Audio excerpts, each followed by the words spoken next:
আমি একটি গল্প বলার জন্য এই 1 মিনিট সময় চেয়ে নিলাম আপনার কাছে। সেটা হচ্ছে একজন দেশের অর্থমন্ত্রী মিস্টার এক্স যেদিন প্রথম অফিস করলেন তিনি দেখলেন তার টেবিলে 3টা খাম। তিনি এবং উপরে লেখা কোনো সমস্যায় পড়লে এই খামটি খুলবেন।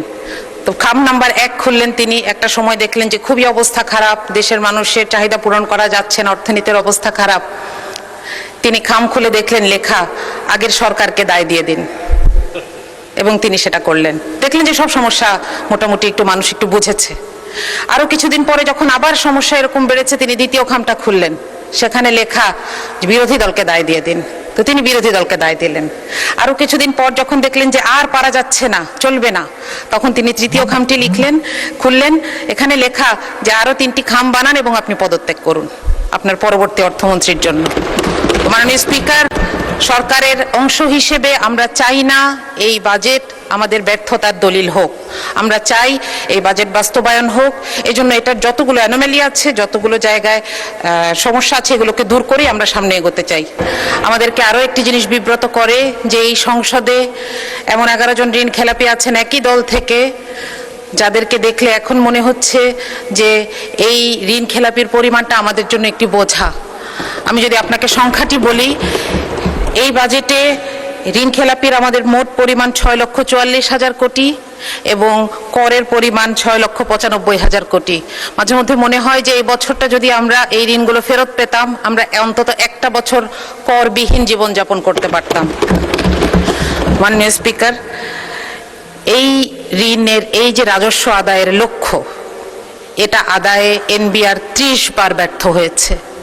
তারপরও আমরা এবার একটি অবাস্তব প্ল্যান এনবিআরের উপর চাপিয়ে দিয়েছি, যেটার কোনো ইনফ্রাস্ট্রাকচার এনবিআরের নাই। এটা বারবার বলা হচ্ছে কাঠামোগত সংস্কার ছাড়া এই কর আদায় করা সম্ভব নয়, কিন্তু সেটার কোনো সুস্পষ্ট সংস্কার প্রস্তাব ছাড়াই আমরা এমন একটি প্রস্তাব দেখতে পাচ্ছি এ বাজেটে। আমরা জানি না যে সরকারের হাতে কোন আলাদিনের চেরাগ আছে। মাননীয় স্পিকার, আমাদের বাজেটের স্লোগানে আছে অর্থনৈতিক গণতন্ত্রায়ন। আমি জানি না যে এই কারণেই কিনা বাংলাদেশের সবচাইতে বড় ব্যাংকটিকে এবং সবচাইতে বিখ্যাত সেবামূলক হাসপাতালটিকে খুব দুঃখজনকভাবে একটি বিপর্যয়ের শিকার হতে হচ্ছে। এর কারণ হচ্ছে রাজনৈতিক কুধারণা। আমি বলবো এটি রাজনৈতিক কুধারণা, কারণ এগুলোকে আর্থিক প্রতিষ্ঠান হিসেবে না দেখে সরকার বিরোধী দলের প্রতিষ্ঠান হিসেবে দেখছে, যেটি সুস্পষ্ট অসত্য। মাননীয় স্পিকার, গতকাল আমি একটি ফোন কল পেয়েছি। একজন মা আমাকে ফোন করেছেন। উনি সম্ভবত কোথাও থেকে আমার নাম্বার পেয়েছেন। উনি কাঁদছিলেন। উনি বেসরকারি চাকরি করেন। তিনি বলছিলেন যে আপা, আপনি সংসদে একটু বলবেন যে প্রধানমন্ত্রীকে আমরাও ভোট দিয়েছি, কিন্তু আমাদের জন্য তো কোনো নির্দেশনা নাই। আমি নিজেও এখানে আসার আগে একটি বেসরকারি চাকরিতে ছিলাম। আমরা জানি কি অমানবিক আচরণ এই বেসরকারি চাকুরিদের সাথে করা হয়। তাদের জন্য এখানে কোনো নির্দেশনা নাই। আমি আশা করব যে সরকারি পে স্কেলের পাশাপাশি বেসরকারি পে স্কেলের ব্যাপারেও কিছু নির্দেশনা আসুক। এটার অভাবেই সরকারি চাকরিতে চান্স পাওয়ার জন্য এই ঘুষ বাণিজ্য, নিয়োগ বাণিজ্য হয়ে থাকে। মাননীয় স্পিকার, আমরা এখানে একটি দুঃখজনক কথা বলতে চাই। সেটা হচ্ছে আমাদের প্রধানমন্ত্রী, আমাদের সবার প্রধানমন্ত্রী, বাংলাদেশের প্রধানমন্ত্রী, তিনি যখন একটি এআই জেনারেটেড ছবি দিয়ে একটি বিবৃতি দেন, তখন আমরা জাতি হিসেবে বিব্রত হই। আমি আপনাকে অনুরোধ করব, আপনার মাধ্যমে প্রধানমন্ত্রীকে অনুরোধ করব এই ব্যাপারে তাকে যারা ইনফরমেশন দেন তাদের সাথে এই ব্যাপারটি ক্লিয়ার করে নেওয়ার জন্য। মাননীয় স্পিকার, আমি একটু শিক্ষা বাজেট নিয়ে বলতে চাই। আমি একজন শিক্ষক, সেই জায়গা থেকে আমি একটু শিক্ষা বাজেটের ব্যাপারে কথা বলতে চাই। প্রথমত, এখানে 5%-এর একটি কথা বলা হয়েছে যে এটি ধীরে ধীরে অর্জন করার চেষ্টা করা হবে, কিন্তু এটার কোনো টাইম বাউন্ড রোডম্যাপ নাই। দ্বিতীয়ত, আমাদের সমস্যা কিন্তু বরাদ্দে নয়, আমাদের সমস্যা হচ্ছে সক্ষমতায়। আমরা গত বছরের সম্পূরক বাজেট দেখছি, যেখানে 100 টাকা বরাদ্দ ছিল, আমরা হয়তো 97 টাকা খরচ করতে পেরেছি, কিন্তু তারপরেও আমরা আগামী বছর কেন 110 টাকা খরচ করার পরিকল্পনা নিয়েছি, এটা আমার কাছে পরিষ্কার নয়। এখানে কিছু ভুতুরে বরাদ্দ আছে। শিক্ষা মন্ত্রণালয়ের 3টি অংশ মিলে যে বাজেট, সেখানে 14,000 কোটি টাকা বাড়তি চাওয়া হয়েছে। আমরা জানি না এই গ্যাপটা কি দিয়ে পূরণ হবে, অর্থাৎ এই টাকাটি কোথায় খরচ হবে। বাংলাদেশে কওমি শিক্ষার মতন একটি ঐতিহ্যবাহী ধারা নিয়ে বাজেটে কোনো নির্দেশনা নাই। মাননীয় স্পিকার, এই যে বিভিন্ন ধরনের বিভিন্ন ডিসিপ্লিন আছে আমাদের দেশে, সেগুলোর ব্যাপারে সুনির্দিষ্ট নির্দেশনা দরকার বা পলিসি দরকার। যেমন আমাদের বিশ্ববিদ্যালয়গুলোকে বলা দরকার তারা যেন স্বায়ত্তশাসিত হয় এবং নিজেদের পয়সা নিজেরা জোগাড় করে। এটা কোত্থেকে জোগাড় করবে? তাদের গবেষণার মাধ্যমে, মানুষের সমস্যা সমাধানের মাধ্যমে জোগাড় করে, যেভাবে সারা পৃথিবীর বড় বড় ভার্সিটিগুলো চলছে। আমাদের যদি এখানে আমরা বলি যে আলিয়া মাদ্রাসাকে বলি যে আপনারা মান উন্নয়ন করেন, আমরা আপনাদেরকে এমপিওভুক্ত শিক্ষা প্রতিষ্ঠানগুলোর সমান পয়সা দিব। আমরা যদি বলি যে জাতীয় বিশ্ববিদ্যালয়কে বলি আপনারা এমপ্লয়মেন্ট তৈরি করেন, আপনাদেরকে আমরা ভর্তুকি দিব কিংবা আপনাদেরকে আমরা বরাদ্দ দিব। এভাবে তাদের সামনে সুনির্দিষ্ট লক্ষ্য ঠিক করে দেওয়া প্রয়োজন মাননীয় স্পিকার। সুতরাং এইখানে শিক্ষা বাজেটে বিশেষ করে আমাদের আরো বেশি স্পেসিফিক এবং বিস্তারিত বাজেটের নির্দেশনা প্রয়োজন। সবশেষে একটি সংখ্যা বলছি যে পরিচালন ব্যয় যদিও বলা হচ্ছে যে এবার পার্সেন্টেজে কমেছে, কিন্তু বাজেটের সাইজ যেহেতু বড়, তাহলে আগের বছরের থেকে প্রায় 6,22,000 কোটি টাকা বেশি পরিচালন ব্যয় নিয়ে এই বাজেটটি আমাদের সামনে পেশ করা হয়েছে। তো এটার ব্যাপারে আসলে এই স্ট্যাটিস্টিক্সগুলোর ব্যাপারে সততা দরকার ছিল, যে পার্সেন্টেজের ক্ষেত্রে কমানো হলেও আসলে এটা টাকার অঙ্কে বেশি। মাননীয় স্পিকার, বাজেট আসলে একটা দেশের মানুষের এবং সরকারের সাথে একটি সামাজিক চুক্তি। সুতরাং এখানে বাস্তবসম্মত, জবাবদিহিমূলক এবং প্রাতিষ্ঠানিক সক্ষমতা প্রয়োজন। মাননীয় স্পিকার, আমি আপনার কাছে আর 1 মিনিট প্রার্থনা করছি। জি প্লিজ, আপনি কন্টিনিউ করেন, 1 মিনিট সময় বরাদ্দ হলো। Thank you. আপনাকে ধন্যবাদ। আমি একটি গল্প বলার জন্য এই 1 মিনিট সময় চেয়ে নিলাম আপনার কাছে। সেটা হচ্ছে একজন দেশের অর্থমন্ত্রী মিস্টার এক্স যেদিন প্রথম অফিস করলেন, তিনি দেখলেন তার টেবিলে 3টা খাম। তিনি এবং উপরে লেখা কোনো সমস্যায় পড়লে এই খামটি খুলবেন। তো খাম নাম্বার 1 খুললেন তিনি। একটা সময় দেখলেন যে খুবই অবস্থা খারাপ, দেশের মানুষের চাহিদা পূরণ করা যাচ্ছে না, অর্থনীতির অবস্থা খারাপ। তিনি খাম খুলে দেখলেন লেখা আগের সরকারকে দায় দিয়ে দিন, এবং তিনি সেটা করলেন। দেখলেন যে সব সমস্যা মোটামুটি মানুষ একটু বুঝেছে। আরো কিছুদিন পরে যখন আবার সমস্যা এরকম বেড়েছে, তিনি দ্বিতীয় খামটা খুললেন, সেখানে লেখা বিরোধী দলকে দায় দিয়ে দিন। তো তিনি বিরোধী দলকে দায় দিলেন। আরো কিছুদিন পর যখন দেখলেন যে আর পারা যাচ্ছে না, চলবে না, তখন তিনি তৃতীয় খামটি খুললেন, এখানে লেখা যে আরো 3টি খাম বানান এবং আপনি পদত্যাগ করুন আপনার পরবর্তী অর্থমন্ত্রীর জন্য। মাননীয় স্পিকার, সরকারের অংশ হিসেবে আমরা চাই না এই বাজেট আমাদের ব্যর্থতার দলিল হোক। আমরা চাই এই বাজেট বাস্তবায়ন হোক। এজন্য এটার যতগুলো অ্যানোমালি আছে, যতগুলো জায়গায় সমস্যা আছে, এগুলোকে তাল দপ করিয়া পড়িল নাকি পড়িয়া দপ করিল, এক কথাই তো মাননীয় স্পিকার। সংশোধনী তো আমরা চাই। স্বরাষ্ট্রমন্ত্রী। মাননীয় স্পিকার, আপনাকে ধন্যবাদ। ইয়েস মাননীয় স্পিকার, আমি মাননীয় সংসদ নেতার পক্ষে বক্তব্য রাখছি। মাননীয় সংসদ নেতার সর্বশেষে বক্তব্য রাখবেন কিনা সেটা তার প্রিরোগেটিভ, কেউ ডিকটেট করতে পারে না, এটাই বিধি। মাননীয় স্পিকার, বিসমিল্লাহির রহমানির রহিম। মাননীয় স্বরাষ্ট্রমন্ত্রী, আপনার সময় 40 মিনিট। আমি কেন বলছি, আমি বলবো 40 মিনিটে শেষ করবেন। জি মাননীয় স্পিকার, আপনি দয়া করলে আরো বাড়িয়ে দিতে পারেন। দয়াময় পরম দয়ালু আল্লাহর নামে। বিরোধী দল এটা চায়, এটা কিন্তু 72-এর সংবিধানে ছিল না মাননীয় স্পিকার। আমরা এটা চাই। শহীদ রাষ্ট্রপতি জিয়াউর রহমান এইটা সংবিধানে গ্রহণ করেছিলেন। মহান আল্লাহর উপর পূর্ণ আস্থা ও বিশ্বাস এই সংবিধানের মূলনীতি হইবে। আমরা এটা চাই। বিরোধী দল চায় কিনা জানি না। এটা ৫ম সংশোধনের মাধ্যমে শহীদ রাষ্ট্রপতি জিয়াউর রহমান সংবিধানের মূলনীতি এবং আর্টিকেল 8-এ রাষ্ট্র পরিচালনার মূলনীতিতে গ্রহণ করেছিলেন। এই দুই জায়গা থেকেই পঞ্চদশ সংশোধনের মাধ্যমে বিগত ফ্যাসিস্ট সরকার নির্মূল করে দিয়েছে। আমরা এটা পুনর্বহাল চাই। এগুলো ঐকমত্য কমিশনের এই গঠিত জুলাই সনদে থাকতে পারত। কোনো রাজনৈতিক দলের আপত্তি ছিল, তারা রাখেন। এই জন্যেই আমি আমার পরের বক্তব্য বলবো, এখানে আসছি বিরোধী দল সংস্কার চায় সংবিধানের, সংশোধনী চায় না। পুনর্লিখিত সংবিধান কেউ কেউ চেয়েছিল যারা বিদেশ থেকে আমদানি হয়েছিল বিভিন্ন সংস্কার প্রস্তাব সহকারে। আমরা বলেছিলাম rewriting of constitution, new constitution, গণপরিষদ, এগুলো একই কথা। যে সংবিধান আমরা যা কিছুই সংশোধনী চাই, গ্রহণ করতে চাই, সেটা আমরা সংশোধনীতে আনি। তাল দপ করিয়া পড়িল নাকি পড়িয়া দপ করিল, এক কথাই তো মাননীয় স্পিকার, সংশোধনীতে আমরা চাই। এখন প্রস্তাবনার মধ্যে অনেকে প্রস্তাব করেছিলেন সংবিধানের প্রস্তাবনায় যে ৭১ এবং ২৪কে বরাবর করে আমরা প্রস্তাবনায় নিয়ে আসি। মাননীয় স্পিকার, বাংলাদেশের জনগণের এই দেশের সর্বশ্রেষ্ঠ অর্জন হচ্ছে বাংলাদেশের স্বাধীনতা।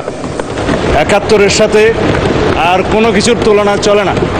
আমরা ২৪-এর জুলাই জাতীয় সনদ এবং জুলাই ঘোষণাপত্রের এসেন্সকে আমরা সংবিধানে ধারণ করার জন্য অঙ্গীকার করেছি, করব, চতুর্থ তফসিলে আসবে। সেই কথা জুলাই ঘোষণাপত্র আমরা বলেছি, জুলাই জাতীয় সনদও বলেছি। অঙ্গীকার নামায় দেখেন আপনি, শেষের পৃষ্ঠায় আছে, এই জুলাই জাতীয় সনদের অঙ্গীকার নামার মধ্যে আছে। যাই হোক, এখন ৭১ এবং ৭২-এর সংবিধান কেন ভালো লাগে না আমরা বুঝি তো মাননীয় স্পিকার। ৭১ এই দেশের স্বাধীনতার ঘোষণা, স্বাধীনতা যুদ্ধ, মুক্তিযুদ্ধ, বিজয় অর্জন, শহীদ রাষ্ট্রপতি জিয়া, সবই এক কাতারে গাথা। এদেশের মানুষের সর্বশ্রেষ্ঠ অর্জন, বিজয় গাথা। কারো কারো জন্য হতে পারে এটা পরাজয়ের গ্লানি, আমি ওই জায়গায় যাব না। ৭২-এর সংবিধান কেন ভালো লাগে না মাননীয় স্পিকার? আমি আজকে যারা বক্তা আছেন তারা দেখলাম যে কেউ আইন কানুনের মধ্যে নাই, সেজন্য আমিও আর থাকার চেষ্টা করছি না। ৭২-এর সংবিধান কেন ভালো লাগে না? তফসিল ১-এর মধ্যে যে সমস্ত অর্ডারগুলোকে বৈধতা দেয়া হয়েছে তার মধ্যে ৩ নম্বরটা হচ্ছে দি কোলাবোরেটরস স্পেশাল ট্রাইব্যুনাল অর্ডার নম্বর 8, 1972, যার মাধ্যমে এদেশের স্বাধীনতা বিরোধী রাজাকার আলবদরদের বিচার করা হয়েছিল মাননীয় স্পিকার। যাই হোক, আমি এগুলো বলতে চাই না। যারা আদেশ নিয়ে কথা বলছেন, বলে যে আদেশও তো আইন, আমি কখনো স্বীকার করেছি আদেশ আইন না। সেই আদেশও তো আইন, বললাম তো এই আদেশও আইন। 151-এ যে সমস্ত অর্ডারকে রিপিল করা হয়েছে সেগুলো বাদে, সেগুলো আগে আইন ছিল। তারপরে যেগুলো কন্টেইন করা হয়েছে তফসিল ১-এ, সেগুলো সিরিয়াল বাই বললাম প্রায় ২৭টা মতো আছে। ৩ নম্বরের কথা তো বললামই। যে সমস্ত অর্ডার চতুর্থ তফসিলের ৩, ৩-এর ২, ৩-এর ২, 3-এর ৩ এই মতো করা হয়েছে, বৈধ। কিন্তু সেই অর্ডার আর করার ইখতিয়ার নাই। ৭ই এপ্রিল ১৯৭৩-এর পরে প্রথম জাতীয় সংসদের প্রথম বৈঠকের এতবারে দেওয়ার পরে আমি মনে করেছিলাম জাতির সামনে পরিষ্কার, বিরোধী দলীয় নেতৃবৃন্দের কাছে পরিষ্কার হবে যে এই লেজিসলেটিভ ফ্রড, যেটা কালারেবল অর্ডার, সেটা নিয়ে আর কোনোদিন কোনো বিতর্ক হবে না। যেটা রাষ্ট্রপতি করেছেন জুলাই জাতীয় সনদ উইদিন ব্র্যাকেট সংবিধান সংস্কার আদেশ, বাস্তবায়ন আদেশ 2025, এটা নিয়ে আর কোনোদিন কোনো বিতর্ক উঠবে না মনে করেছিলাম। আজকে আমি কনসেন্ট্রেশন দিতে চেয়েছিলাম অনলি জুলাই জাতীয় সনদ, যেটা ঐতিহাসিকভাবে স্বাক্ষরিত হয়েছে, সেটা কিভাবে বাস্তবায়ন করা যায় তার পদ্ধতি নির্ধারণ করি, চলুন সেই বিষয়ে আমরা আলোচনা করি। প্রস্তাব দিয়েছিলাম যে সংবিধান সংশোধন সংক্রান্ত একটা বিশেষ কমিটি, সংসদীয় কমিটি গঠন করা হোক, সবাইকে নিয়ে যারা এখানে রিপ্রেজেন্ট করছে জাতীয় সংসদে এবং স্বতন্ত্র সদস্য সহ। সেই বিষয়ে তারা মনোযোগ দিলেই পারতেন। আজকে অবশ্য মাননীয় বিরোধী দলীয় নেতার আমি মনোযোগ দিয়েই শুনেছি ওনার কথা। তাতে উনি বলেছেন সরকারি দল বিরোধী দল মিলেমিশে এক কাজ করব, রাস্তা খুঁজে বের করুন সংবিধান সংশোধন এবং আইন প্রণয়নের জন্য। ওয়েলকাম জানাই, স্বাগতম। জুলাই জাতীয় সনদ বাস্তবায়ন চায় তারা প্রত্যেকে বলেছেন। অর্ডারের কথা নিয়ে বলে যে গণভোট অর্ডার, এটার কি হবে সেটাও আলোচনা করব আমরা, যদি সংবিধান সংশোধনী কমিটি বিশেষ কমিটি গঠন করা হয় সেখানে। চলুন এখানে মিলেমিশে আমরা আলোচনা করে বের করি। সংস্কার, সংবিধান হয় না মাননীয় স্পিকার, সংবিধান হয় রহিত হয়, স্থগিত হয়, সংশোধন হয়, বাতিল হয়, ইত্যাদি হয়। সংবিধান তো সংস্কার হয় না মাননীয় স্পিকার। সংশোধনকে আমরা সংস্কার মনে করে যদি একসাথে বসতে পারি ভালো। যাই হোক, মাননীয় বিরোধী দলের নেতা বলেছেন সংবিধান পরিবর্তন চেয়েছেন, আপনি রেকর্ড দেখতে পারবেন। তো সংবিধান পরিবর্তন তো সংশোধনের মাধ্যমে হতে পারে। আসুন, তিনি বলেছেন জুলাই জাতীয় সনদ এটা গণ অভ্যুত্থানের কলিজা। ধন্যবাদ মাননীয় স্পিকার ওনাকে, আপনার মাধ্যমে গণ অভ্যুত্থান বলেছেন। কেউ কেউ তো বিপ্লব বলতে বলতে ফেনা তুলে ফেলে। গণ অভ্যুত্থান, জুলাই ছাত্র গণ অভ্যুত্থান, এটা স্বীকৃত জুলাই জাতীয় সনদের সমস্ত জায়গায় লেখা আছে। এখানে বিপ্লব কোথাও লেখা নেই। আর যে ওনারা আদেশের কথা বলছেন ওখানেও তাই, ওখানে কোনো বিপ্লবের নামগন্ধ নাই। কিন্তু আমরা জিজ্ঞেস করব, আমরা কি ছাত্র গণ অভ্যুত্থানের অভিপ্রায়কে সম্মান করতে চাই? আসুন, এখানে সবাই অভিপ্রায়ের কথা বলে, যে অভিপ্রায়ের দোহাই দেওয়া হচ্ছে। আমি সংবিধানের প্রস্তাবনার কথা বলবো। সংবিধানের প্রস্তাবনার ৪র্থ ধারায় আপনি দেখবেন এই সংবিধান জনগণের অভিপ্রায় হিসাবে প্রাধান্য পাইবে। সংবিধানের ৭ অনুচ্ছেদ আপনি দেখবেন এই সংবিধান জনগণের লেখা আছে যে রাষ্ট্রের সকল ক্ষমতার মালিক জনগণ। এই ক্ষমতা প্রয়োগ হইবে এই সংবিধানে প্রদত্ত অধীনে ক্ষমতা বলে জনগণ যেভাবে চায়। আরেক জায়গায় আপনি দেখবেন এই সংবিধান হচ্ছে মানে সুপ্রিমেসি অফ দি কনস্টিটিউয়েন্সি বলতে যেটা বোঝায় যে এই সংবিধান হচ্ছে প্রজাতন্ত্রের সর্বোচ্চ আইন। একজন আজকে আমাদেরকে সবক দিল যে এই পার্লামেন্ট নাকি সুপারিন না। আমি মাননীয় স্পিকার কি করবো বুঝতে পারছিলাম না। ১ নম্বর অনুচ্ছেদ এই সংবিধানের article 1, this Bangladesh is a unitary, independent and sovereign republic. এবং এই সোভারেইন রিপাবলিকের সোভারেইন ক্ষমতার মালিক হচ্ছে আর্টিকেল 7 অনুসারে জনগণ। সেই জনগণের ক্ষমতাটা প্রয়োগ করে এই সংবিধানের অধীন এবং কর্তৃত্বে, সেই সংবিধানের অধীন এবং কর্তৃত্বে নির্বাচন কমিশন নির্বাচন দিয়েছে। সেই সোভারেইন জনগণ আমাদেরকে ভোট দিয়েছে, এই সোভারেইন পার্লামেন্টে পাঠিয়েছে। যার কারণে আমরা আজকে এখানে যা কিছুই আলাপ করব সেটা জুডিশিয়ারির বিরুদ্ধে সারাদিন যদি আমরা বলি জুডিশিয়ারির কাছে এই কেউ এটা মামলা করার ক্ষমতা নাই, তাকেই বলা হয় সোভারেইন এখতিয়ার। এখন এই সোভারেইনটিকে যদি এক্সপ্লেইন করার জন্য এখানে মাস্টারি করতে হয়, প্রফেসরি করতে হয়, মাননীয় স্পিকার আইন কখন প্রণয়ন করবো আর কখন ভাষণ দেবো, যাই হোক এটাতে আমি আর যেতে চাই না। দেশনেত্রী বেগম খালেদা জিয়া কবরে প্রশান্তিতে শুয়ে আছেন। তিনি বলেছিলেন, আমি অনেকের সাথে কন্ট্রাডিক্ট করে বলছি, এই সংবিধান ছুড়ে ফেলে দেয়া হবে যদি জনগণের সরকার প্রতিষ্ঠা হয়। এটা একটা মেটাফোর, পলিটিক্যাল রূপক মেটাফোর। যখন বলেছিলেন যে পঞ্চদশ সংশোধনের মাধ্যমে যখন তত্ত্বাবধায়ক সরকার পদ্ধতি উঠিয়ে দেয়া হলো, তখন তিনি বললেন এই পঞ্চদশ সংশোধনী মানি না, রাষ্ট্রের মধ্যে অস্থিতিশীলতার অবস্থা করা হলো। হ্যাঁ, আমি ওইটাতেই আসছি। ওনারা ডকুমেন্ট দেখাচ্ছেন আমাদের মহাসচিব, উনি বলেছিলেন এই সংবিধানের পঞ্চদশ সংশোধনীকেই উদ্দেশ্য করে যে এই সংশোধনী ছুড়ে ফেলে দেয়া হবে। মানে ছুড়ে ফেলে তো দিয়েছি, পঞ্চদশ সংশোধনী আনকনস্টিটিউশনাল ডিক্লেয়ার হয়েছে। সার্টেন পোর্শন 6টা 7 ক খ, আর্টিকেল 44 যেটা হাইকোর্টের ক্ষমতা, এবং 142। এরপরে আছে তত্ত্বাবধায়ক সরকার পদ্ধতি বিলুপ্ত করার যে আর্টিকেল 58 ক এবং 2 ক পরিচ্ছেদ। খালাস 15th অ্যামেন্ডমেন্টের মেইন জিস্ট। তারপরে এই 15th অ্যামেন্ডমেন্টের মানে স্পিকার 55টা দফা, ব্যারিস্টার বন্ধুরা পড়তে পারে। 55টা দফার মধ্যে এই 6 দফা নাই। আরেকটা রিইনস্টেট করা হয়েছে নিরীহ আইন, এটা পরিবেশ সংক্রান্ত দফা। বাকি রইল বাকি 55টার মধ্যে বাকিগুলার কি হবে? হাইকোর্ট বলে দিল এগুলা পার্লামেন্টের ব্যাপার, পার্লামেন্ট ডিসাইড করবে এই সব পলিটিক্যাল ইস্যুস। দেখেন ভার্ডিক্টে লেখা আছে কিনা। এই সেই পার্লামেন্ট যেখানে পঞ্চদশ সংশোধনের বাকি ইস্যুগুলোকে আমরা নাই করে দেব। কারণ যিনি রিড করেছিলেন তিনি চেয়েছেন পূর্ণাঙ্গ পঞ্চদশ সংশোধনী বাতিল করা হোক।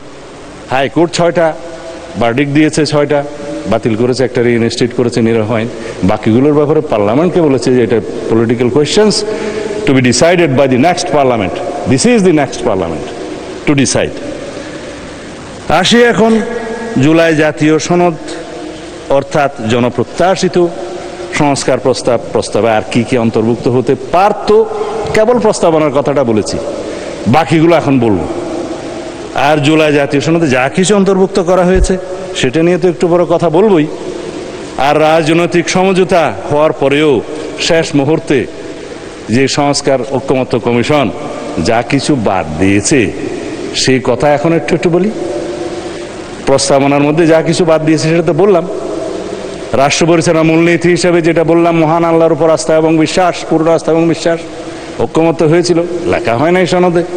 তারপরে মরহুম শেখ মুজিবুর রহমানের ছবি সংক্রান্ত যে অনুচ্ছেদ পঞ্চদশ সংশোধনীতে অন্তর্ভুক্ত করা হলো, আজকে এখানে অনেকে বক্তব্য দিলেন যে তাহলে তো ছবি টানাতে হয়। ছবি না টানানোর জন্যই তো এই সংশোধনীগুলো গ্রহণ করার জন্য বলছি।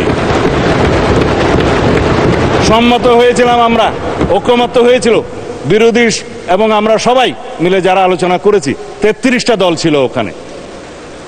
চিঠিও দেয়া হলো আমাদেরকে যে আপনারা এই দফা চান কিনা। আমরা বললাম সংস্কার প্রস্তাবের পক্ষে, আলোচনায় তো আমরা একমত হয়েছিলাম, আবার চিঠি কেন? সেই চিঠি সই করে আবার তাদেরকে দিয়েছি, হ্যাঁ একমত, কিন্তু সনদ অন্তর্ভুক্ত করা হলো না মাননীয় স্পিকার। আর একটা সম্মত হয়েছিলাম, তফসিল পঞ্চদশ সংশোধনের মাধ্যমে সংবিধানে 3টা তফসিল সংযুক্ত করা হয়েছে, পঞ্চম, ষষ্ঠ এবং সপ্তম। যে এইখানে একজন ভদ্রলোক নাকি স্বাধীনতার ঘোষণা দিয়েছিলেন বলে এখানে একটা দেয়া হলো, আমি নাম নিতে চাই না। হলো তফসিল, বলা হলো একজন 7ই মার্চের ভাষণ দিয়েছে, সংবিধানে অন্তর্ভুক্ত করা হলো। রচনা, লিটারেচার আর্কাইভে থাকতে পারতো, সংবিধানে নিয়ে আসলো। তারপর ওই স্বাধীনতার ঘোষণা দিয়েছে বলে স্বাধীনতার ঘোষণাপত্রের পঞ্চম অথবা ষষ্ঠ প্যারাতে বলেছিলেন যে মরহুম শেখ মুজিবুর রহমান, ওখানে মরহুম লেখা নাই, যে যথাযথভাবে ঢাকায় স্বাধীনতার ঘোষণা করেছেন। ইতিহাস কি তা বলে? বলে না। সারা বিশ্ব স্বীকৃত যেটা শহীদ রাষ্ট্রপতি জিয়াউর রহমান 26 তারিখে, অর্থাৎ 25 তারিখের দিনগত রাতের 26 তারিখের প্রথম প্রহরে যেটা উই রিভোল্ট বলে স্বাধীনতার ঘোষণা দিয়েছিলেন। তারপরে 27 তারিখ, সেই জন্যই বাংলাদেশের স্বাধীনতা দিবস 26 তারিখ। তারপরে 27 তারিখে তিনি কালুরঘাট বেতার কেন্দ্র থেকে provisional head of the state হিসেবে এই বাংলাদেশের স্বাধীনতা ঘোষণা করেন। এরপরে সংশোধিতভাবে on behalf of the national leader Sheikh Mujibur Rahman স্বাধীনতার পক্ষে ঘোষণা করেন। এটা ইতিহাস, আমরা অস্বীকার করি না। কিন্তু 26 তারিখে স্বাধীনতার ঘোষণাপত্রে তিনি ঘোষণা দিয়েছিলেন বলে যেটা লেখা হলো, অস্বীকার করি না মাননীয় স্পিকার, কারণ এটা একটা ন্যাশনাল আর্কাইভের দলিল। কিন্তু জিনিসটাকে এস্টাবলিশ করার জন্য আর একটা যে তফসিল ঘোষণা করে তথাকথিত একটা তফসিলের নামে যে লেখা হলো যিনি এত তারিখে ঘোষণা দিয়েছেন বা তার মধ্যে, সেটা তো কোনো গবেষণায় আসে না। সেই জন্য 5, 6 এবং 7 এই 3টা তফসিল বিলুপ্তির জন্য এই ঐকমত্য কমিশনের প্রস্তাব, সংবিধান সংস্কার কমিশনের প্রস্তাব ছিল। আর না হলে এখানে সবাই সাক্ষী দিতে পারেন, আমরা একমত হয়েছিলাম। কিন্তু যেদিন স্বাক্ষর করব সেদিন দেখা গেল নাই একটা তফসিল, 7ম তফসিলটা নাই। জুলাই ঘোষণাপত্রের সনদে সবাই স্বাক্ষর করেছে মাননীয় স্পিকার, এখানে যারা যারা রিপ্রেজেন্ট করছে। তবে এনসিপি নির্বাচনের পরে করেছে, বাকিরা আগে করেছে। স্বাক্ষর তো করেছেন, সেই স্বাক্ষরিত জুলাই জাতীয় সনদে অবশ্যই নোট অফ ডিসেন্টগুলো দেখে শুনেই করেছেন। সুতরাং এখানে এগুলো নিয়ে অস্বীকার করার তো কিছু নাই। এখন নোট অফ ডিসেন্টের ভাষা কি হবে সেটা নিয়েই তো হয়েছে। এই যে আমাদের ইশতেহার, একটা ইশতেহারের কপি আনছিলাম এখানে, ইশতেহারের মধ্যে বলা আছে যে যারা নির্বাচনী ইশতেহারে সেই সমস্ত নোট অফ ডিসেন্ট উল্লেখ করে জনগণের ম্যান্ডেট প্রাপ্ত হবে তারা সেই মতে বাস্তবায়ন করিতে পারিবে। এই ইশতেহার বিএনপি নির্বাচনী ইশতেহার আমরা করেছি, স্বাক্ষরিত জুলাই জাতীয় সনদের ভিত্তিতে নির্ধারিত হইবে। সুতরাং জনগণ এখানে 51% ভোট দিয়েছে। আমরা তো বলেছি উচ্চ কক্ষের বিষয়ে আমি এখন বলবো না মাননীয় স্পিকার, উচ্চ কক্ষের বিষয়ে আমরা এখানে বলেও দিছি 100 সদস্য বিশিষ্ট উচ্চ কক্ষ প্রবর্তন করা হইবে। রাজনৈতিক দলসমূহ নিম্ন কক্ষের অর্জিত আসন সংখ্যার আনুপাতিক হারে উচ্চ কক্ষে প্রতিনিধিত্ব করিবে। এই সেই আমরা তো ম্যান্ডেট পেয়েছি, এটা কনস্টিটিউশনাল ভোট। তারপরে আসে গণভোটের রায় কেন মানবে না? অবশ্যই মানবে। গণভোটের ভোটটা তো একটা কালারেবল লেজিসলেশন, একটা যে লেজিসলেশনকে বলা হয় ফ্রড অন দি কনস্টিটিউশন, যে লেজিসলেশন করার ক্ষমতা প্রেসিডেন্ট ছিল না, সেটা পই পই করে বলেছি। সেটার উপরে গণভোট হয়েছে। তারপরও 4টার মধ্যে 3.5 কান প্রশ্নের মধ্যে আসি তো, যেটা আমাদেরকে জাতীয় প্রতারণার দলিল হিসেবে জোরপূর্বক এখানে ইম্পোজ করা হয়েছে, আমাদের উপর আরোপ করা হয়েছে, শুধু সেইটুকু প্রশ্নের কথা বলেছিলাম। আমি বলেছিলাম সেই জুলাই আদেশটা, একটাকে আমি নাম দিচ্ছি জুলাই আদেশ, আর এটা হচ্ছে জুলাই সনদ। এই জুলাই আদেশের যে এতগুলো পৃষ্ঠা আছে, আমি বলেছিলাম যে আমার পড়তে লেগেছিল 3 ঘন্টা, জনগণ কয় ঘন্টা পরে এটার উপরে হা না ভোট দিয়েছে জানা নেই। 4টা প্রশ্ন দিল, আইনমন্ত্রীটি কি বলেছেন, 4টা প্রশ্নের একটা তফসিলে গিয়ে দেখা যায় সেখানে কোনো প্রপোর্শনের কথা বলা নাই দফা 17-তে। তার মানে এটি এনে দেওয়ার পর, সুতরাং এই গুজামেল দিয়ে একটা জনগণকে গণভোট দিতে বাধ্য করছে। আমরা তো মানবো। আসুন সেই আলাপগুলো আমরা সংবিধান সংশোধন কমিটিতে এসে করি, কোনটা কি করা যাবে। আপনারা সংস্কার বলছেন, আমরা বলছি সংশোধন। ঠিক আছে, আপনারা মনে মনে খুশি থাকলে অসুবিধা নেই সংস্কার নিয়ে, কিন্তু সংবিধান তো অ্যামেন্ডেড হবে, সংশোধিত হবে, এই সংসদেই হবে, এই জাতীয় সংসদেই হবে। অবশ্য যারা বিদেশ থেকে এসেছিলেন সংস্কার কমিশনে, তারা একটা আইডিয়া নিয়ে এসেছিলেন মাননীয় স্পিকার, সেটা হচ্ছে ন্যাশনাল কনস্টিটিউশনাল কাউন্সিল, এনসিসি, জাতীয় সাংবিধানিক কাউন্সিল। যেই ক্ষমতা তাকে দেয়া হয়েছিল, দেশে আর এক্সিকিউটিভ ব্রাঞ্চের দরকার ছিল না, প্রধানমন্ত্রীর কোনো ক্ষমতা নাই, সব সেই কাউন্সিলই করবে। আমরা অতঃপর বিতর্ক করে সেটা বের করে দিলাম। তারপরে বলল যে সাংবিধানিক যে সমস্ত নিয়োগ হবে সেখানে আলাপ করেন। আমরা বললাম নির্বাচন কমিশনের গঠন প্রণালী সম্পর্কে আমরা একমত, সাংবিধানিকভাবে সংবিধানে আনবে বিরোধী দল, সরকারি দল, মাননীয় স্পিকারের নেতৃত্বে, এবং একটা নিউট্রাল কমিটি করে সেটা করা হবে, আমাদের এই প্রস্তাব। এগুলো বাদে বলছি বাকি যে সমস্ত অর্গানাইজেশনের কথা বলছেন সংস্থা সাংবিধানিক, এগুলো আইন প্রণয়নের মাধ্যমে করা হোক, আমরা দ্বিমত করি নাই। তারা আপার হাউসের মধ্যে সংবিধান সংশোধনে নিয়ে যেতে চায়। আমরা বললাম আপার হাউস পৃথিবীর যে সমস্ত দেশে, উন্নত দেশে আছে, যেমন United states of America, senate, সেখানে 50টা অঙ্গরাজ্যে তাদের স্টেটের মধ্যে সরাসরি ভোটে সিনেটর নিযুক্ত হয়, তাদের ক্ষমতা থাকে, সাংবিধানিক ক্ষমতা থাকে, কমিটির ক্ষমতা থাকে, লেজিসলেশনের ক্ষমতা থাকে। আমরা পার্শ্ববর্তী দেশ ইন্ডিয়ার কথা জানি, কাউন্সিল অফ স্টেটস, ইন্ডিয়ান কনস্টিটিউশনের আর্টিকেল 80, তারা বলছে যে it is council of states, যেটা রাজ্যসভা নামে পরিচিত, তারা সরাসরি ভোটে নির্বাচিত নন, তাদের লেজিসলেশনের ক্ষমতা ইনডাইরেক্টলি দেয়া হয়, লোয়ার হাউসের মধ্যে আসে, আপার হাউসের থেকে প্রস্তাব আসে, কিন্তু লোয়ার হাউসে যারা ডাইরেক্টলি নির্বাচিত তাদেরই ক্ষমতা হচ্ছে চূড়ান্ত।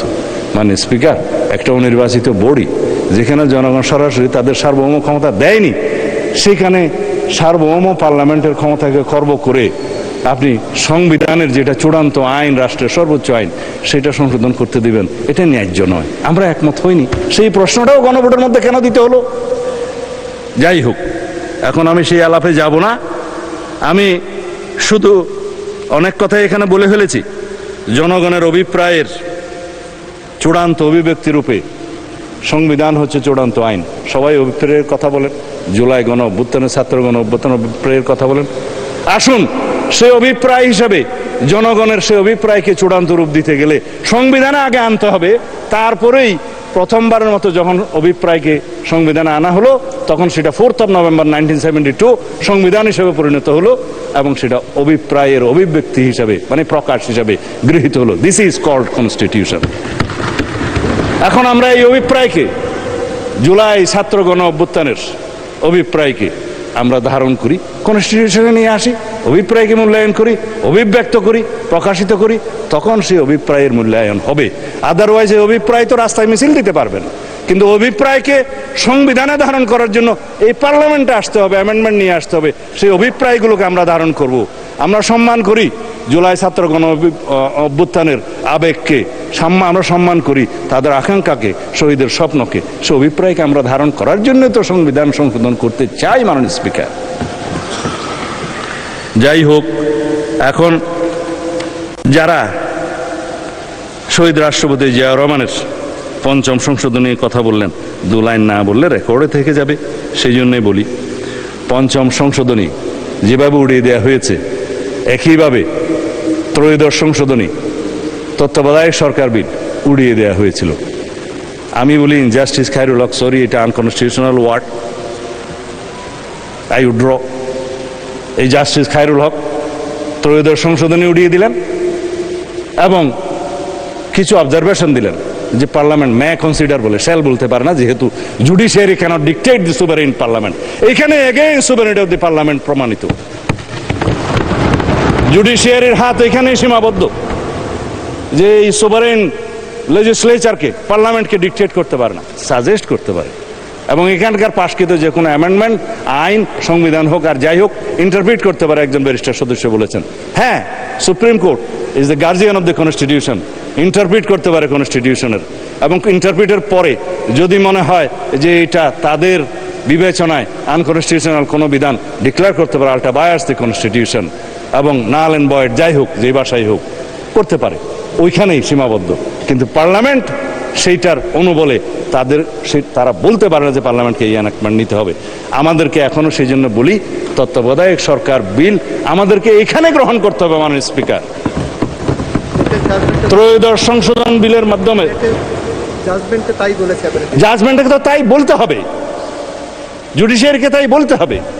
ত্রয়োদশ সংশোধনীকে যে আনকনস্টিটিউশনাল ডিক্লেয়ার করলো, সেইটাকে আবার রিভিউতে বলা হলো নো, ত্রয়োদশ সংশোধনী লেজিটিমেট এনাক্টমেন্ট। কিন্তু সেটা যেহেতু এটাকে বলা হয়, এটা doctrine of eclipse, doctrine of eclipse অনুসারে সেটা রিইনস্টেট হয়েছে, চন্দ্রগ্রহণ চলে গিয়েছে। কিন্তু তারপরেও এই পার্লামেন্টকে তত্ত্বাবধায়ক সরকার পদ্ধতির বিল আবার আনতে হবে, সংশোধনীর মাধ্যমে নিয়ে আসতে হবে। আমরা তত্ত্বাবধায়ক সরকার পদ্ধতি বহাল করার জন্য দীর্ঘ 17 বছর সংগ্রাম করেছি, রক্ত দিয়েছি। এই তত্ত্বাবধায়ক সরকার ব্যবস্থা পুনর্বহালের জন্য দেশনেত্রী বেগম খালেদা জিয়া শেষ মুহূর্ত পর্যন্ত জীবনের চেষ্টা করেছেন। তিনি শান্তিতে শুয়ে আছেন, কারণ ত্রয়োদশ সংশোধনী বহাল হয়েছে মাননীয় স্পিকার। আর পঞ্চদশ সংশোধনী, যেটা ফ্যাসিস্ট শেখ হাসিনা এখানে অগণতান্ত্রিক সংশোধনী করেছিল, সেটা বাতিল হয়েছে মাননীয় স্পিকার। পূর্ণাঙ্গ বাতিল হয়নি, আপিল হয়েছে আপিলের ডিভিশনে। হাইকোর্ট যেটুকু বাতিল করেছে, বাকিগুলো ওখানে করবে। কিন্তু আমি বলি কি মাননীয় স্পিকার, সেইটার আর প্রয়োজন নাই।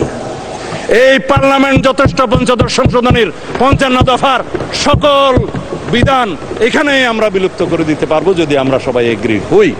জুডিশিয়ারির প্রয়োজন নেই, এখানেই হচ্ছে সুভারেনিটি অফ দি পার্লামেন্ট। আমি এখনো আপনার ইয়ের মধ্যে আসি নাই মাননীয় স্পিকার, কি বলে জুলাই সনদে আসি নাই। সময় কতক্ষণ আছে আমি অবশ্য জানি না। এখানে জুলাই সনদের মধ্যে এখন দফাওয়ারি আলোচনা করতে চেয়েছিলাম। সবাই তো রাজনৈতিক বক্তব্য দিয়েছে, সেই জন্য আমিও একটু অনুপ্রাণিত হয়ে পয়লা রাজনৈতিক বক্তব্য দিয়ে দিলাম মাননীয় স্পিকার। কথা তো বলার কথা, দফা অনুসারে জুলাই জাতীয় সনদের যেটা প্রণয়নের সাথে আমি দীর্ঘদিন জড়িত ছিলাম, কাজ করেছি, সেইটার মধ্যে কিভাবে এরা ড্রাস্টিক মানে সার্জিক্যাল কি যেন ড্রাস্টিক সার্জারি করেছে সেটাও দেখতে হবে। আমি সার্জিক্যাল অপারেশন করেছি, এটা দেখতে হবে। আমরা 33টা রাজনৈতিক দল এই আলোচনায় অংশগ্রহণ করেছিলাম। তার মধ্যে পার্লামেন্টে যারা এসছে তাদের সংখ্যা 8টা। ইসলামী আন্দোলন বাংলাদেশ, খেলাফত মজলিস, গণ অধিকার পরিষদ, গণসংহতি আন্দোলন, এনসিপি, বাংলাদেশ খেলাফত মজলিস, বিএনপি এবং জামাত ইসলামী। এখানে সিরিয়াল নাম্বার দেয়া আছে, আমি নোট করে রেখেছি কার সিরিয়াল নাম্বার কত। তবে আমাদেরটা 21, জামাত ইসলামেরটা 22। যে সমস্ত নোট অফ ডিসেন্ট দিয়েছে আপনি 21-22 দেখলে দেখবেন। আর এনসিপিটা হচ্ছে আপনার 14।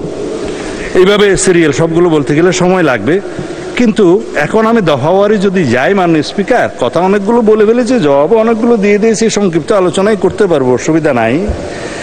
দফা 3-এর মধ্যে এইখানে প্রথম দফাতে ঐক্যমত উপনীত হওয়া বিষয়সমূহ সংবিধান সংশোধন সাপেক্ষে বলা আছে। আইনমন্ত্রী বলেছে 47টা দফা আছে, ওর মধ্যে আরো দফা থাকতে পারত, যেগুলো তারা ঐক্যমত হওয়ার পরেও ইনক্লুড না করে একটা ষড়যন্ত্র করেছে আমি বলবো। কিন্তু আর যেগুলো ঐক্যমত হয় নাই সেরকম কোনো বিষয় বাদ দিয়েছে, যেমন তফসিল। এখন বলেছে সংবিধান সংশোধন সংক্রান্ত দফা 3, যে দফাগুলো নিয়ে শুধু আলোচনা করা দরকার, সংক্ষিপ্ত আলোচনা শুধু ওখানেই করব, বাকি দফাগুলো ছেড়ে দেবো মাননীয় স্পিকার।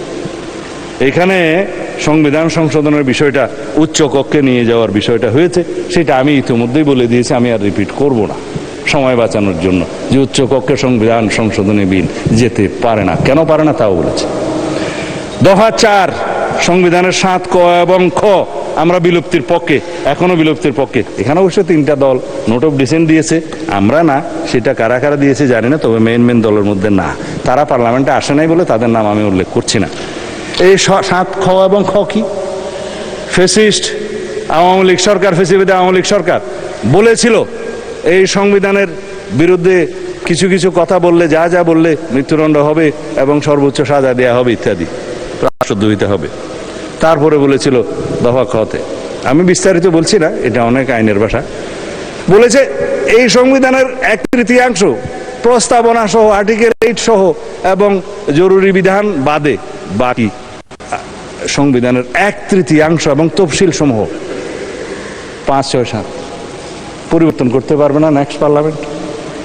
পরবর্তী পার্লামেন্টের হাত পা আমরা বেঁধে দিতে পারি না এই পার্লামেন্টে কোনো আইন প্রয়োগ করে, সেটা পৃথিবীর বিধানে নাই। সুতরাং কনস্টিটিউশনের এই সমস্ত 2টা 7A and B হাইকোর্টে এই 5ম সংশোধনের বিরুদ্ধে যে রিট মামলা হয়েছে, সেখানে এটাকে নন ভয়েড বা আনকনস্টিটিউশনাল বা আল্ট্রা ভায়োলেন্স কনস্টিটিউশন বলা হলো, এবং বলা হলো নন অ্যাস্ট, অ্যাজ ইফ এটা ছিলই না সংবিধানে। গেল, এর বিরুদ্ধে কথা আর বলবো না। সংবিধানের তফসিল সংক্রান্ত একই সাথে বলে ফেলেছি দফা 5, দফা 7 রাষ্ট্র পরিচালনার মূলনীতি। এখানে তো আমি বলেছি রাষ্ট্র পরিচালনার মূলনীতি হিসেবে সর্বশক্তিমান আল্লাহর উপরে, মহান আল্লাহর উপরে পূর্ণ আস্থা এবং বিশ্বাস, যেটা আওয়ামী লীগ উড়িয়ে দিয়েছে 5ম সংশোধনীতে, সেটা আমরা পুনর্বহাল করবো মাননীয় স্পিকার, এটাই আমাদের ঘোষণা। হ্যাঁ, তার সাথে জাতীয়তাবাদ, গণতন্ত্র, অর্থনৈতিক সামাজিক সুবিচার ইত্যাদি আছে, সমাজতন্ত্রও আছে, এবং সেটা ছিল 5ম সংশোধনীতে প্রেসিডেন্ট জিয়ার সময় যেটা নেওয়া হয়েছিল, সেটা আলোচনা করতে পারি আমরা। তারপরে সংস্কার কমিশনে একটা প্রস্তাব তারা দিয়েছিল যে সাম্য, মানবিক মর্যাদা এবং ধর্মীয় স্বাধীনতা ও সম্প্রতি উল্লেখ করা যায় কিনা। আমরা বললাম যে খুব যায়, এখানে সাম্য, মানবিক মর্যাদা এবং ধর্মীয় স্বাধীনতা ও সম্প্রীতি, এটা একটা নিরীহ প্রস্তাব এবং ভালো প্রস্তাব, আমরা এটা গ্রহণ করতে পারি মাননীয় স্পিকার। রাষ্ট্র পরিচালনার, রাষ্ট্রপতির ক্ষেত্রে রাষ্ট্রপতি নির্বাচনে আমরাই বলেছি যে উচ্চ কক্ষ গঠিত হলে উচ্চ কক্ষ এবং নিম্ন কক্ষ উভয় কক্ষের সংখ্যাগরিষ্ঠ ভোটে নিরপেক্ষভাবে রাষ্ট্রপতি নির্বাচন হবে, আমাদের প্রস্তাব, আমরা এগুলো গ্রহণ করতে পারি। এবং রাষ্ট্রপতির ক্ষমতা ও দায়িত্বের মধ্যে আমরা চেক অ্যান্ড ব্যালেন্স করতে পারি, সেটা আমাদের প্রস্তাব। এটা দফা 11। হ্যাঁ, দফা 14 নিয়ে কথা বলতে চেয়েছিলাম মাননীয় স্পিকার। আমি ধন্যবাদ জানাই আজকের সংসদ নেতা মাননীয় প্রধানমন্ত্রী জনাব তারেক রহমানকে। তিনি সরাসরি নির্দেশনা দিয়েছিলেন প্রধানমন্ত্রীর মেয়াদ 10 বছরের বেশি হতে পারবে না। যদিও গভর্নমেন্ট ইন ওয়েটিং হিসাবে তিনি জানতেন বাংলাদেশের জনগণ, দেশনেত্রী বেগম খালেদা জিয়া তখন জীবিত, হয় তাকে অথবা কোনো কিছু হলে তার অবর্তমানে আমাদের নেতা জনাব তারেক রহমানকে প্রধানমন্ত্রী এই দেশের মানুষ বানাবেন। জেনে শুনেও তিনি বলেছেন নো, 10 বছরের বেশি কোনো প্রধানমন্ত্রীর মেয়াদ হতে পারবে না, যত মেয়াদেই হোক, যতবারই হোক সংবিধান সংশোধন করেন। আমি প্রস্তাব দিয়েছিলাম ঐক্যমত্য কমিশনে, সবাই রাজি হয়েছে, কোনো নোট অফ ডিসেন্ট নাই।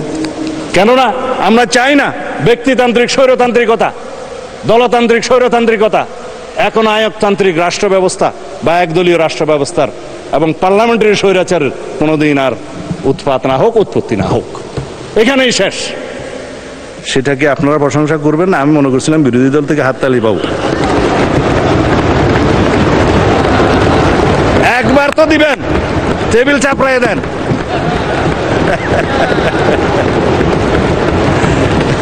আচ্ছা, আমার সময় চলে যাচ্ছে, মানে স্পিকার আপনি একটু খেয়াল রাখবেন। প্রধানমন্ত্রী একই সাথে লিডার অব দি হাউস হতে পারবেন কি পারবেন না প্রশ্ন উঠছে, দলীয় প্রধান হতে পারবে কি পারবে না প্রশ্ন উঠছে। দফা 15 এই জুলাই জাতীয় সনদের এখানে কিছু কিছু নোট অফ ডিসেন্ট দিয়েছে। তো এখানে আমার মনে হয় আমরা যেটা দিয়েছি যে প্রধানমন্ত্রী ট্রেডিশন মাফিক, এটা decorative, leader of the house, এটা কোনো মন্ত্রিত্ব না, হাউসকে লিড করতে হয়, ডিসিশন দিতে হয়, সেটা থাকতে পারে। জামাত ইসলামের বন্ধুরা বলছিলেন হ্যাঁ এটা বোধহয় থাকা যায়, তবে দলীয় প্রধান বোধহয়, আমরা বললাম যে দলীয় প্রধান থাকলে পৃথিবীর বিভিন্ন দেশে ডেমোক্রেটিক প্র্যাকটিস, শুধুমাত্র দলীয় প্রধান হওয়ার কারণে কি তার প্রধানমন্ত্রিত্ব হওয়াটা হরণ করা যায়? সেটা তার ডেমোক্রেটিক রাইট। সুতরাং আমরা বলেছি দলীয় প্রধান প্রধানমন্ত্রী হবেন কি হবেন না সেইটা তার রাইট, তার ডেমোক্রেসির উপর, গণতান্ত্রিক অধিকারের উপর হস্তক্ষেপ করা যাবে না। সুতরাং আমরা নোট অফ ডিসেন্ট দিয়েছি। আশা করি আপনারা হাততালি না দিলেও মোটামুটি সম্মত থাকবেন। যাই হোক, তারপরে তত্ত্বাবধায়ক সরকার ব্যবস্থার মধ্যে 21টা দফা আছে মাননীয় স্পিকার। দফা নম্বর 16, এখানে এই 21টা দফার মধ্যে আমরা তো সবাই বললাম তত্ত্বাবধায়ক সরকার পদ্ধতি আমরা গ্রহণ করতে চাই। এই জন্যই দীর্ঘ 17 বছর আমরা আন্দোলন সংগ্রাম করেছি, রক্ত দিয়েছি, জীবন দিয়েছি। কিন্তু গঠন প্রণালী নিয়ে 2-1টা দফায় বিরোধী দলীয় বন্ধুদের সাথে আমাদের একটু আলোচনা প্রয়োজন। আমরা বলেছি সবাই মিলে তত্ত্বাবধায়ক সরকার পদ্ধতি আমরা গঠন করব, কিন্তু রাষ্ট্রপতি যে লাস্ট অপশন আছে, রাষ্ট্রপতিকে আমরা তত্ত্বাবধায়ক সরকারের প্রধান উপদেষ্টা হওয়ার আর সুযোগ দিতে চাই না, আমাদের প্রস্তাব। কিন্তু সর্বশেষ পদ্ধতি হিসাবে জুডিশিয়ারিকে বাদ রেখে আর কোনো বিকল্প প্রস্তাব আমরা নিতে পারি কিনা সেটা আমরা জাতীয় সংসদে আলাপ আলোচনার মধ্য দিয়ে বের করব। এখানে ওনারা একটা ভোটিং ব্যবস্থা করতে বলেছিলেন, এটাকে কি একটা যেন ভোট বলা আমি ভুলে গেছি, হ্যাঁ কি একটা ভোট যেন বলেছিল এটা আর কি, হ্যাঁ র্যাঙ্ক চয়েস ভোট। আমরা যে র্যাঙ্ক চয়েস ভোটের মধ্যেও গাফলতি আছে। সুতরাং আমরা জাতীয় সংসদে এই বিষয়টা আলোচনা করি, একটা বিষয় আমরা বের করতে পারবো, সেই জন্য নোট অফ ডিসেন্ট দেওয়া হয়েছে। তত্ত্বাবধায়ক নিয়ে কোনো কারো দ্বিমত নাই। যাই হোক, মানে স্পিকার, এরপরে আসলো দ্বিকক্ষ বিশিষ্ট আসন সৃজন। এটা তো বললাম দ্বিকক্ষে 100 সদস্য, আমরা সবাই রাজি, এবং দ্বিকক্ষের এখতিয়ার নিয়ে গঠন প্রণালী নিয়ে কিছু একটু বিরোধ আছে, সেটা আমরা এখানে আজকে বড় প্রশ্ন হিসেবে দেখছি যে দ্বিকক্ষের ক্ষমতা, একটু আগে আমি আলোচনা করেছি, সংবিধান সংশোধনী ওখানে যাবে না, বাট আইন প্রণয়নের একটা পর্যায়ে এখান থেকে আইন ওখানে যাবে, তারা আলোচনা করবে, 1 মাস সময়ের ভিতরে হয় সিদ্ধান্ত দিবে, সুপারিশ করবে, অথবা ফেরত দিবে, সেই পর্যন্ত আমরা একমত। কিন্তু সংবিধান সংশোধনের বিষয়ে আমরা উচ্চকক্ষের এখতিয়ার রাখতে চাই না। আর কোন পদ্ধতি গঠন প্রণালী হবে, ওনারা বললেন প্রপোর্শনেট, আমরা বললাম আমাদের নোট অফ ডিসেন্ট আছে, আমরা জনগণের ম্যান্ডেট পেয়েছি, আসনের অনুপাতে যা হবে তাই আমরা পাবো, এখানেই হচ্ছে দ্বিমত। আসন আলোচনা করি। তারপরে আসলো মাননীয় স্পিকার নারী সদস্যের বিষয়ে। আমরা বললাম যে আসুন 50টা নারী সদস্যের আসন রিজার্ভ রাখি, মোট সদস্য আমরা 100 উন্নীত করবো, ক্রমান্বয়ে 10% করে আমরা বাড়াই না, প্রথম সংসদে এই সংসদে 10% আমরা অ্যামেন্ডমেন্ট নিয়ে আসি, পরে 5% করে করে বাড়বে। কিন্তু ওনারা সম্মত হলেন, কিন্তু একজনকেও নমিনেশন দিলেন না মাননীয় স্পিকার এইবার 5%। যাই হোক, আমি এটা শিকায়ত করতে চাই না, ভবিষ্যতে দিবেন আর কি, এইবার হয়তো অবাক হয়েছে। তারপরে দফাতে এসে ডেপুটি স্পিকার পদে মনোনয়ন, আমাদের মানে প্রধানমন্ত্রী, আমি উপস্থিত ছিলাম, মানে বিরোধী দলীয় নেতাকে বললেন যে জুলাই সনদ বাস্তবায়ন শুরু করি, চলেন ডেপুটি স্পিকারটা আপনারা নেন, নাম দেন। সর্বশেষ শুনলাম ওনারা একটা প্যাকেজ ডিল করতে চান, সিঙ্গেল করবেন না। তা এখন তো ট্রেন চলে গেছে মাননীয় স্পিকার, আমরা তো দিতে চেয়েছিলাম আগের থেকে অ্যাকশন। এখন আসুন সংবিধান সংশোধন করার পরে আমরা ডেপুটি স্পিকারের 2টা পদ সৃজন করলে একটা আপনারা পাবেন, আপার হাউসেও পাবেন, লোয়ার হাউসেও পাবেন, সংশোধন না করলে কোত্থেকে পাবেন। তবে স্থায়ী কমিটির সভাপতি হিসাবে 4টা সংসদীয় কমিটি, গুরুত্বপূর্ণ কমিটি সহ অন্যান্য কমিটিগুলোতে সভাপতি বিরোধী দলীয় সদস্যদের থেকে হবে, আসনের অনুপাতে যা পান। এখন মাশাআল্লাহ আপনারা তো 68টা পেয়েছেন, আরও মিলে হয়তো 77টা হয়েছে, ভালোই পাবেন। আসুন আমরা এটা সংসদে আলোচনা করে ঠিক করি, এগুলাই তো আমরা নিতে চেয়েছি।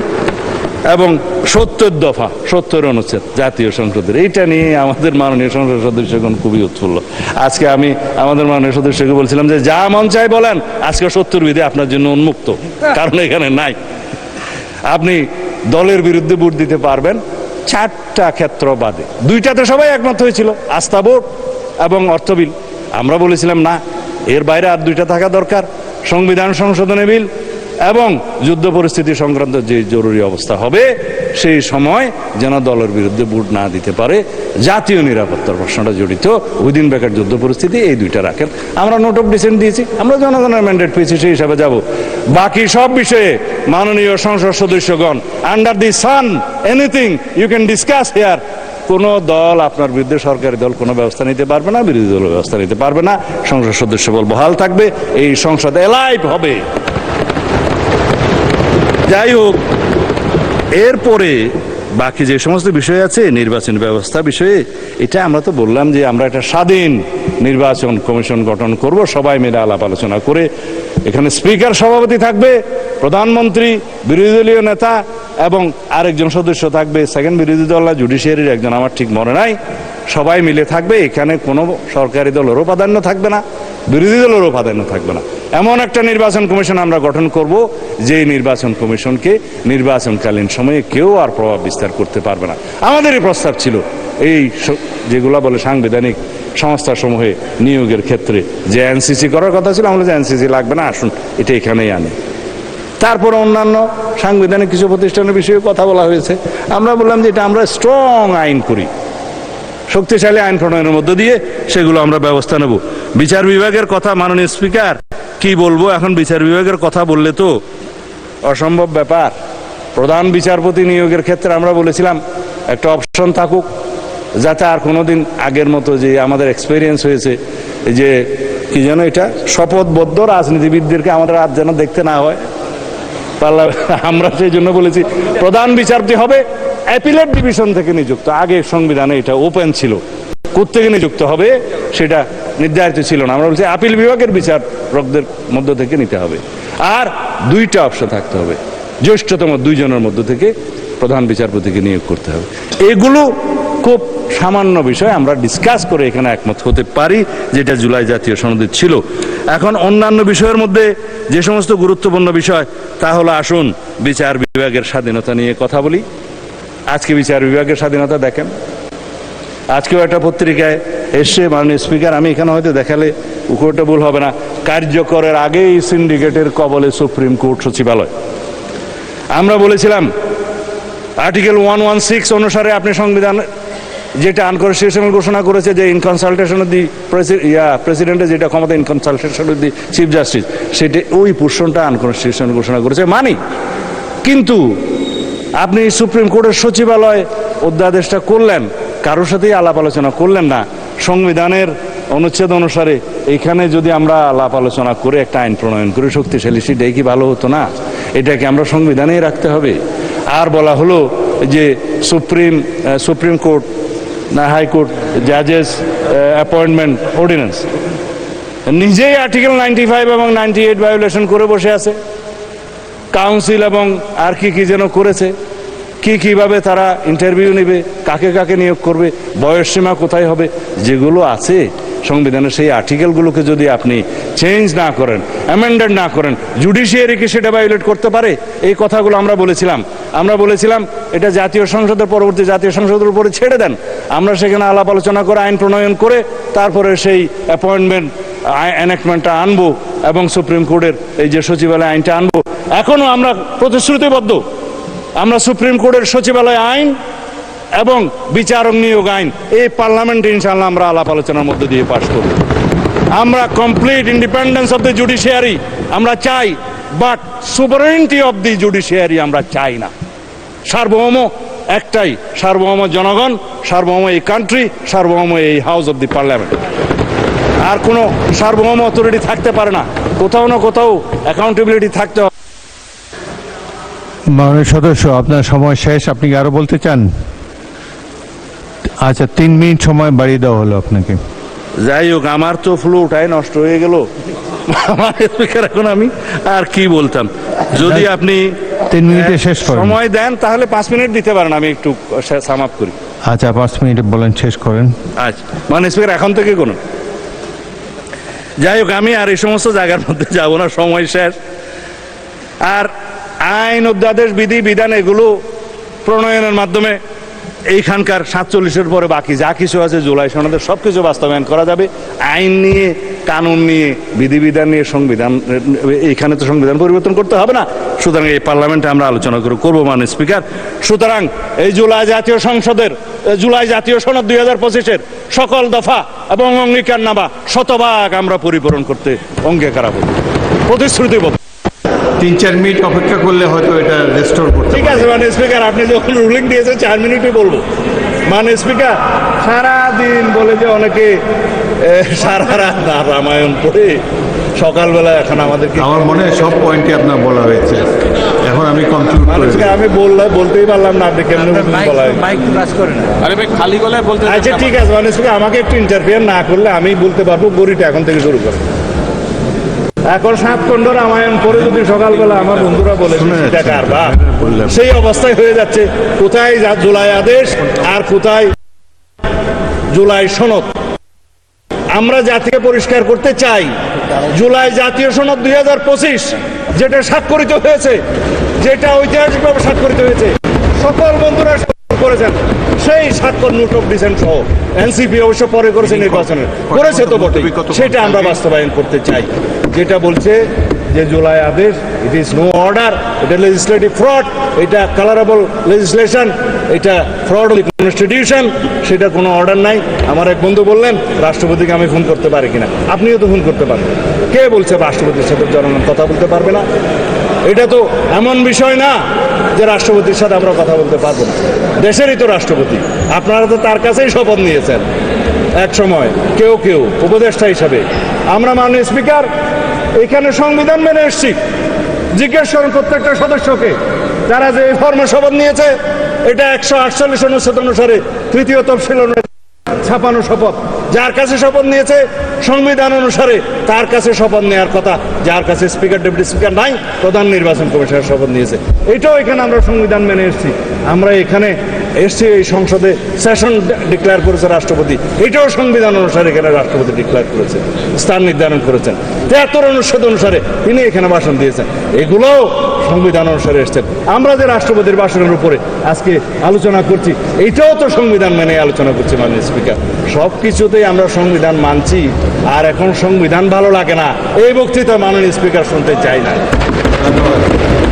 আমার সময় কি শেষে আরো আছে তো মাননীয় স্পিকার, 1 ঘন্টা 1 মিনিট 55 সেকেন্ড আছে। শুনলেও কি আর না শুনলেও আমি বলে যাই। তারপর মাননীয় স্পিকার, কথা হচ্ছে সংবিধান যেখানে যেখানে সুবিধা সেখানে সেখানে মানলাম। সংবিধান মানতে মানতে সাংবিধানিক উঠে নির্বাচিত হয়ে এখানে আসলাম, সাংবিধানিকভাবে শপথ নিলাম, সাংবিধানিকভাবে এখানে আলোচনা করছি, সাংবিধানিকভাবে এমপি হয়েছি এবং সংবিধান অনুযায়ী এখানে আলোচনা করছি, সমস্ত কিছু রুলস অ্যান্ড প্রসিডিওর মানছি। আর এখানে বলছে যে সংবিধান কি জনগণের অভিপ্রায়ের উপরে? ধন্যবাদ Yes, মন্ত্রী। সংবিধানে জনগণের অভিপ্রায়কে ধারণ করার জন্যই আমাদেরকে সংবিধান, আমরা সেই অভিপ্রায়কে সম্মান করার জন্য সংবিধানের